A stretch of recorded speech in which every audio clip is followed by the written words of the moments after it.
Hi అండి. అందరికీ నమస్తే. దబ్బకాయ పచ్చడి 2 దబ్బకాయలను కడిగి తడి లేకుండా తుడుచుకొని చిన్న చిన్న ముక్కలుగా కోసుకోవాలి. అందులో గింజల్ని తీసివేయాలి.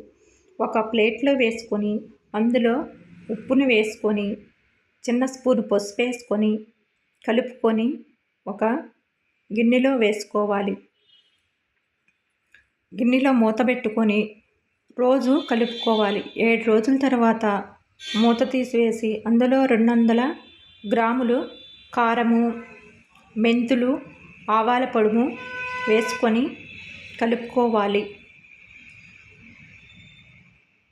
కలిపిన తర్వాత స్టవ్ వెలిగించుకొని బాండీ పెట్టుకొని నూనె వేసుకొని నూనె హీటెక్కిన తర్వాత వెల్లుల్లి రెబ్బలను వేసుకొని వెల్లుల్లి రెబ్బలు వేగిన తరువాత పచ్చడిను నూనెలో వేసుకోవాలి. స్టవ్ ఆఫ్ చేసుకోవాలండి. వేడి మీద వేసుకోకూడదు. దబ్బకాయ పచ్చడి రెడీ అయిందండి. ఈ వీడియో నచ్చితే